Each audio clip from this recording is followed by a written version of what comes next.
L'actualité en continu vous est proposée. Et bien ravi de vous retrouver, chers auditeurs, sur votre nouvelle chaîne YouTube, 237 ActuNet. L'information de qualité sur cette chaîne est assurée par nos experts politologues et analystes politiques. Sans plus tarder, n'hésitez pas de vous abonner et surtout d'activer la cloche de notification pour être sûr d'être toujours informé des informations à la une dans le pays. Allez, si c'est fait, on peut commencer. Les échecs s'enchaînent depuis plusieurs mois dans le football camerounais. Plus rien ne va.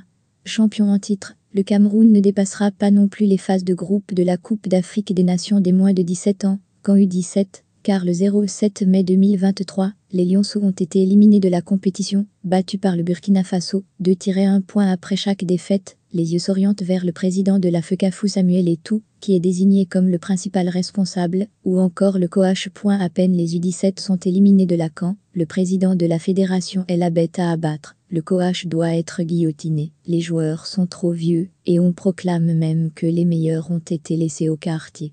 Chacun fait subitement, comme si tout commençait à l'instant où survient l'élimination, indique le journaliste Martin Camumin. Mais avant de poursuivre cette analyse, j'ai une question. Samuel Eto'o, Roger Milla, Patrick Mboma, Joseph-Antoine Bell, Thomas Nkono, Marc-Vivien Feu, Rigobert Song, Jurmin Jita, Raymond Kala et autres ont gagné quelle compétition jeune à l'échelle du continent? Pourtant il s'agit là de sacrées générations de footballeurs, demande-t-il. Tout se passe donc dans ces analyses biaisées, comme si le Cameroun a toujours gagné les compétitions jeunes.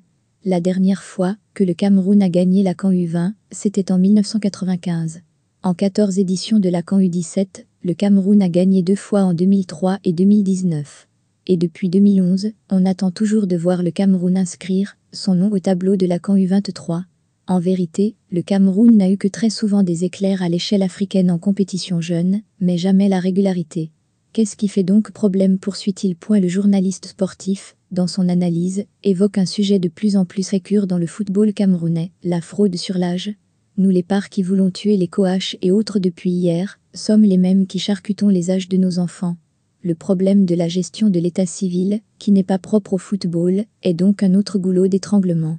Tout cela réuni, sans diagnostic profond, ne va nous donner que des générations spontanées, qui gagneront par à-coups, et disparaîtront dans la foulée.